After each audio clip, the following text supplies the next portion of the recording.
আসসালামু আলাইকুম। আশা করছি আপনারা সবাই আল্লাহর রহমতে ভালো আছেন। আমিও আলহামদুলিল্লাহ আমার পরিবারের সাথে আমার আব্বাকে নিয়ে ভালো আছি।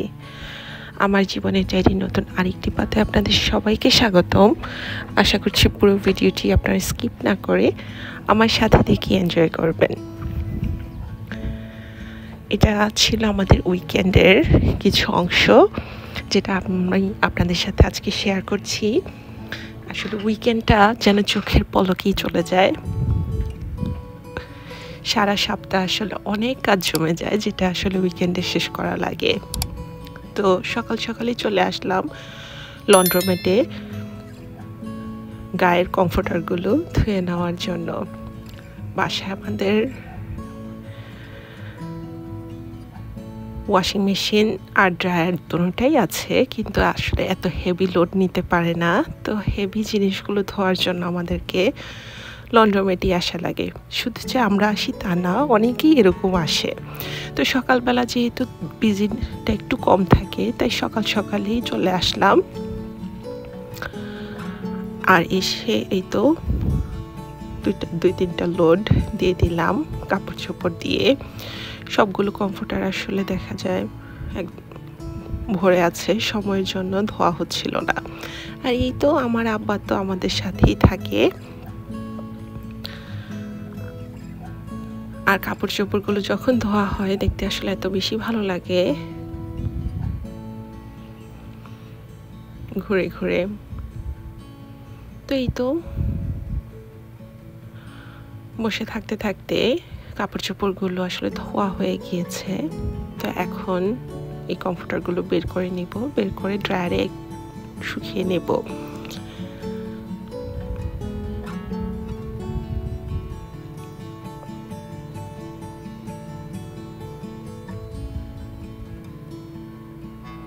তো সব কিছুই আসলে টাকার খেলা। তারপরেও যে এত বড় মেশিন আছে, আমরা আসলে এই কাজগুলো করতে পারি, সেটাই আসলে অনেক বেশি আমাদের কাছে। তো এই ড্রায়ারেও দিয়ে দিলাম। তো এখানে আসলে সব কিছু 25 পয়সা করে নেয়, 25 পয়সায় 5 মিনিট করে। তো আমি আগে কিছু পয়সা দিয়ে দিলাম ড্রায়ারে ড্রাই হয়ে নেওয়ার জন্য। আর ড্রায়ার হতে হতে এখানে অন্য লোডটাও হয়ে গিয়েছে। তো এখন বের করে নিচ্ছি এক এক করে সব কিছু।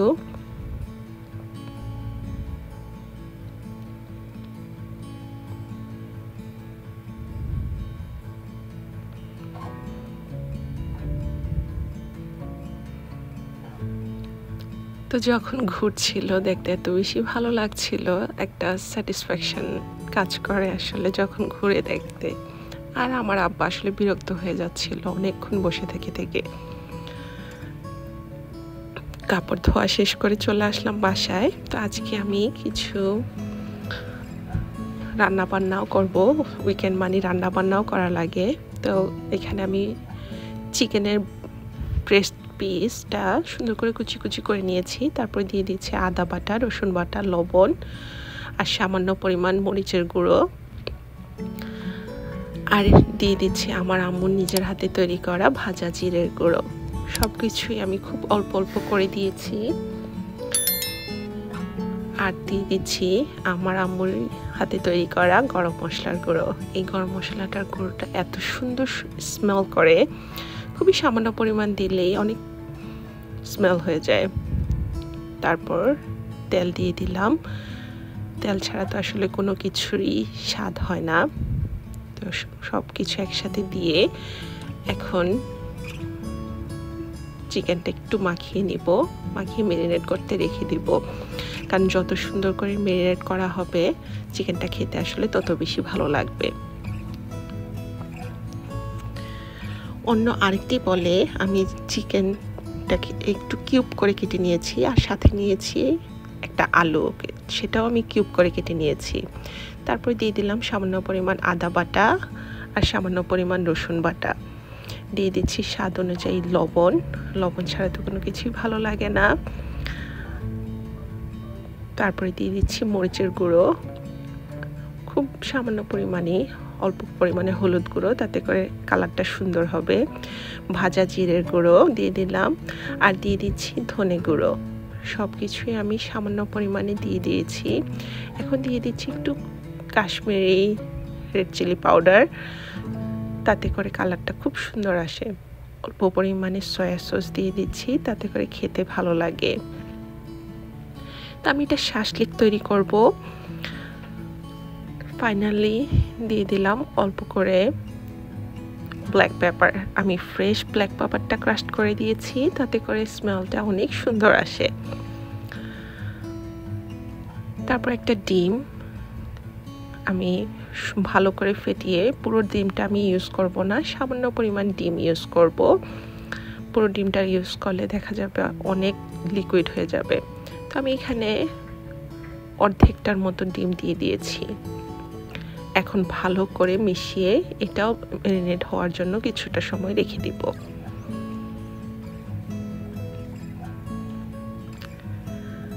তো আমি যখন খাবার দাবারে কিছু প্রিপারেশন করছিলাম, বাহিরে আসলে আব্বু ঘাস কাটছিল। আসলে এখানে সব কিছুই নিজের হাতে করা লাগে। যদিও লোকেরা এখানে লোক পাওয়া যায় যারা ঘাস কেটে দেয়, কিন্তু নিজেদের যেহেতু মেশিন আছে, নিজেদের জায়গাটা নিজেরাই সুন্দর করে ক্লিন করে রাখা। আর উইকেন্ড মানি হচ্ছে সব কাজ করে নেওয়া। যেহেতু আমার আব্বা থাকে, উইকেন্ডটা ছাড়া আমাদের আসলে সময় হয় না সব কাজগুলো করার জন্য। আমার আব্বাকে নিয়েই ব্যস্ত থাকা লাগে সবার। তো উইকেন্ডে যেহেতু বাসায় থাকা হয়, পালাক্রমে আমার আব্বাকে কেউ রাখে আর কাজগুলো শেষ করা হয়। আর বাহিরটা আজকে মাশাআল্লাহ এত সুন্দর, ঝলমলে রোদ, খুবই সুন্দর বাহিরটা দেখতে আজকে। তো যেহেতু উইকেন্ড মানে শুধু কাজকর্ম করা তো না, সাথে গ্রোসারিও করা লাগে। তো গ্রোসারির জন্য চলে আসলাম কস্কোতে। এটা আসলে আমার আম্মুর খুব পছন্দের একটা জায়গা, হোলসেলের দোকান, যেহেতু সব কিছু একসাথে কিনে নেওয়া যায়। তো আমি এখান থেকে একটা পিটা ব্রেডও নিয়ে নিচ্ছি। আমি যে চিকেনটা ম্যারিনেট করে রেখে আসছি, সেটা দিয়ে পিটা ব্রেড দিয়ে খেতে অনেক বেশি ভালো লাগে। আর ব্রেডের সেকশনটা আমি ঘুরে ঘুরে দেখছিলাম আর কি ব্রেড নেওয়া যায়, যেহেতু কস্কোতে আসলে একেবারে ফ্রেশ বিভিন্ন রকমের ব্রেড বেক করেই দেওয়া হয়। তো এত সুন্দর স্মেল থাকে যখন এখানে আসি, আসলে ইচ্ছা করে যে সবগুলো জিনিসই নিয়ে যাই। তো সবগুলো নেওয়া তো সম্ভব না, কারণ এত কিছু খাওয়া যাবে না। তো এখানে যত কিছু আছে সব কিন্তু একেবারে মাত্র বেক করে করে রেখে দিচ্ছে। তো এই পাশে দেখলাম ব্রেডগুলি এত সুন্দর লাগছিল, লুফগুলি। তো বিভিন্ন ফ্লেভারের এখানে আছে, আর একেবারেই গরম, যেহেতু সকাল সকাল বেলায় একেবারে গরম, ওয়ার্ম রয়েছে, এখনো ওয়ার্ম লাগছে হাতের মধ্যে। তো এই লুফটাও আসলে এত বেশি মজা লাগে, বিভিন্ন ফ্লেভারের আছে। তো আমি আজকে এখানে গার্লিক পারমিজান লুফটাই নিয়ে নিলাম। আমার কাছে গার্লিকের ওরা স্লাইস করে ইউজ করে, খেতে অনেক ভালো লাগে যখন কামড়ে পড়ে গার্লিকটা। রোজমেরি পারমিজানও ছিল, তো আজকে আর রোজমেরি পারমিজান বা আজকে অন্য কোনো ফ্লেভারই নিব না। আমি আজকে রোস্টেড গার্লিক আর পারমিজানের লুফটাই নিয়ে নিব। তো এই যে এখনো একদম গরম আর নরম আছে, কারণ মাত্র বেক করে বের করেছে। Yes. Yes.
What you doing?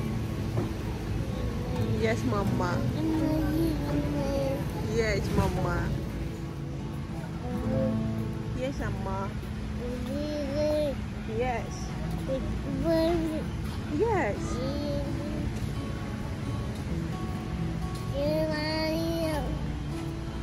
Yes, Mama. Yes. Did you shopping in Costco? Do you like this Costco shopping? What is Nanabai doing? Yes. Do you want some watermelon?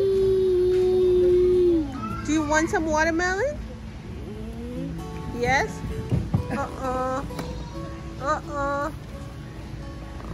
Thôi về, tôi về.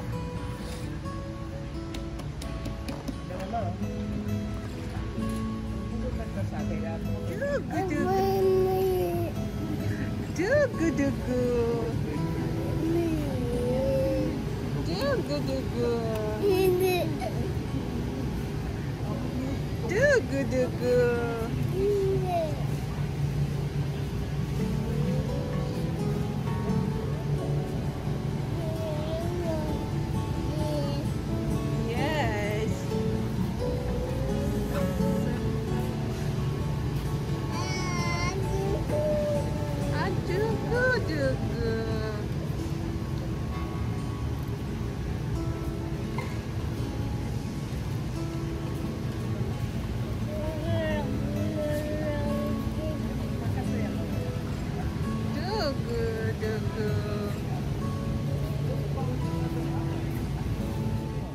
আর কস্কোর এই পাশটাতে হচ্ছে readymade খাবারের দোকান। তো চিকেনগুলো আসলে রোটেসারি করে প্যাকেটে ঢুকিয়ে রেখে দিচ্ছে, আর কন্টিনিউয়াসলি রোটেসারি করা হচ্ছে। তো এত সুন্দর স্মেল করছিল, আর সাথে রেডিমেড খাবার তো দেখতেই পাচ্ছেন। যদিও সব খাবার আসলে আমরা খেতে পারি না, যেহেতু হালালের একটা ব্যাপার আছে, আমরা হালাল ছাড়া কোনো জিনিস খেতে পারি না। তারপরে আমি মাঝে মাঝে এই জায়গাটায় দেখি জাস্ট কিছুটা আইডিয়া নেওয়ার জন্য। তো এখান থেকে দেখে যে আমি নিজেরটা নিজেই তৈরি করে নেই, একই রকম বাট হালাল ভার্সন করে। তবে দেখলে আসলে আইডিয়াটা আসে যে কিভাবে। আর সবচেয়ে বড় কথা, অন্যান্য কুইজিনগুলো কিছুটা জানা যায়। এক একজনের রান্না বান্না এক এক রকম, স্বাদও এক এক রকম, এক একজন এক এক রকমের মশলা দিয়ে রান্না করে। আবার দেখা যায় এক রকমের মশলা দিয়ে রান্না করা হলেও এক একজনের রান্নার স্টাইলটা এক এক রকম বলে রান্নার স্বাদটাও কিন্তু ভিন্ন রকম হয়ে যায়। তো যাই হোক, এই তো আমাদের যা যা দরকার ছিল আব্বু অলরেডি সব কিছু নিয়ে নিয়েছে। তো এখানে চলে আসলাম আমি তেল নিয়ে নেওয়ার জন্য, যেটা আমি আগেও বলেছি এখান থেকে আমি বড় গ্যালন নিয়ে নিই, আব্বু বড় গ্যালন নিয়ে নেয়, আর সেটাই আসলে ছোট ছোট জারের মধ্যে ইউজ করা হয়।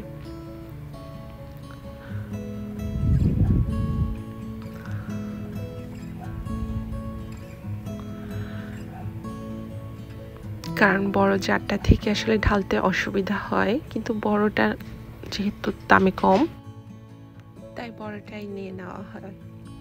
তো এই তো টুকটাক করে আমাদেরও শপিং প্রায় শেষ। আর আমার আব্বাও অনেকটা বোর হয়ে গিয়েছে, বেশিক্ষণ আসলে ও বাহিরে যেতে পছন্দ করে কিন্তু বেশিক্ষণ বাহিরে থাকতে পছন্দ করে না। তারপর চলে আসলাম বাসায় এসে এই তো আমি শাসলিকটা তৈরি করে নিব। কিছুটা ফ্লাওয়ার দিয়ে দিলাম, আর সাথে দিয়ে দিচ্ছি কর্নফ্লাওয়ার দিয়ে একটা আঠালো মিশ্রণ তৈরি করে নিব। আর এই কাজটা আসলে হাতে করলেই বেশি সুবিধা হয়, চামচ দিয়ে করতে গেলে সব জায়গায় সমানভাবে কোট হয় না। তো এই যেমনটা দেখতে পাচ্ছেন, একটা আঠালো করে আমি চিকেনটা মেখে নিয়েছি।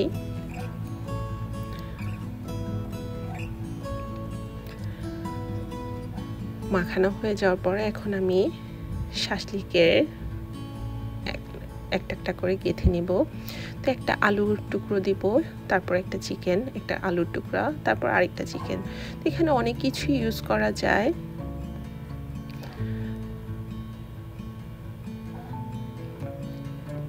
বেল পেপার ইউজ করা যায়, অনিয়ন ইউজ করা যায় চিকেনের সাথে। আবার কেউ যদি চিকেন দিয়ে খেতে পছন্দ না করে সেক্ষেত্রে শ্রিম্প দিয়ে করা যায় অথবা পনির দিয়ে করা যায়। তো যাই হোক, এক একজনের টেস্টটা এক এক রকম। তো আমি আজকে এভাবেই তৈরি করে নিচ্ছি। তো একটা একটা করে আমি এখানে সবগুলো শাসলিক তৈরি করে নিলাম। আর আমি চেষ্টা করেছি সবগুলো সমান সাইজ করে কেটে নেওয়ার জন্য, তাতে করে এক সুন্দর করে সিদ্ধ হবে সব কিছু একসাথে। তাহলে দেখা যায় একটা জিনিস সিদ্ধ হয়ে যায়, আরেকটা জিনিস একটু শক্ত থেকে যায়। তো শাসলিকটা রেডি করে আমি প্রথমে যে চিকেনটা মেরিনেট করতে দিয়েছিলাম সেই চিকেনটাই আগে বসিয়ে দিলাম। তো চিকেনটা চুলার আঁচটা বাড়িয়ে দিয়ে সুন্দর করে নেড়ে চেড়ে নিচ্ছি। চুলার আঁচটা বাড়িয়ে যদি এই কাজটা করা হয় তাহলে উপর দিকটা সুন্দর করে ভাজা হয়ে যাবে, তাতে করে চিকেনটা জুসি থাকে। আর তা না হলে চিকেনটা পানি ছেড়ে দেয়, চিকেনটা খেতে ভালো লাগে না, রাবারি হয়ে যায়। তো এই পর্যায়ে আমি এখন চিকেনটা সুন্দর করে ঢাকনা দিয়ে হতে দিব। তো চিকেনটা ওই পাশে হতে থাক, আর পাশের এই চুলাটায় আমি শাসলিকগুলাও ভেজে নিই। তো তেলটা খুব বেশি গরম আমি করিনি, হালকা যখন গরম হয়েছে তখনই এক এক করে সবগুলো শাসলিক দিয়ে দিচ্ছি।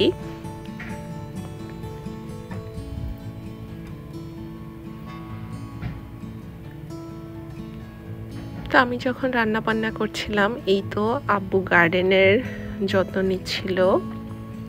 গার্ডেনে যে গাছগুলো সেগুলোতে পানি দেওয়া বা ঘাস পরিষ্কার করে দেওয়া, বিভিন্ন ধরনের আগাছা যেটা হয় সেটা যদি পরিষ্কার করে না দেওয়া হয় তাহলে গাছগুলো আসলে বাড়তে পারে না। তো আমি রান্না করছিলাম আর আব্বু গার্ডেনের যত্ন নিচ্ছিল।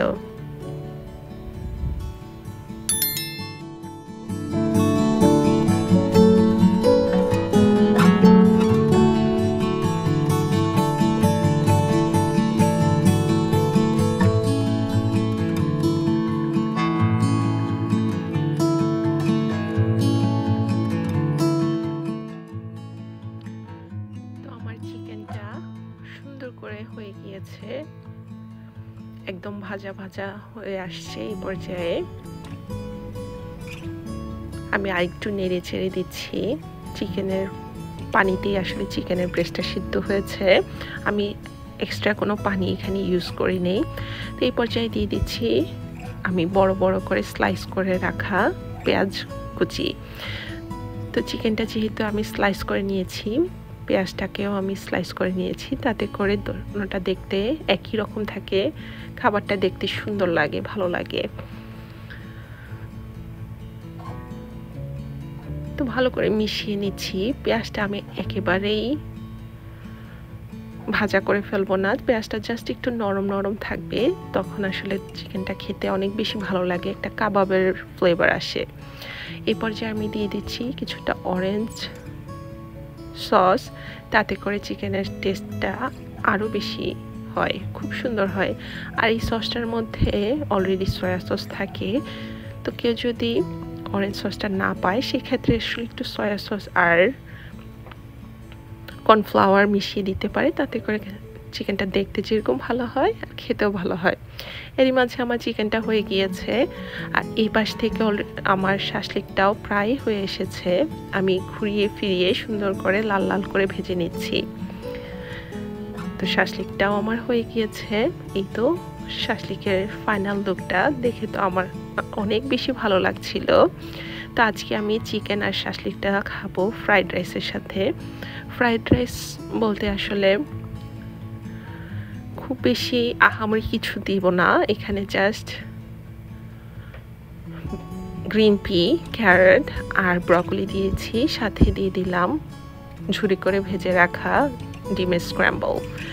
সব কিছু দিয়ে এখন আমি ভালো করে ভেজে নিচ্ছি। তো যত সুন্দর করে ভাজা হবে তরকারিটা, ফ্রাইড রাইসটা আসলে খেতে তত বেশি ভালো লাগে। তারপরে দিয়ে দিচ্ছি অল্প পরিমাণে কেচাপ। টমেটো কেচাপটা দিলে আসলে ফ্রাইড রাইসটা খেতে অনেক বেশি ভালো লাগে।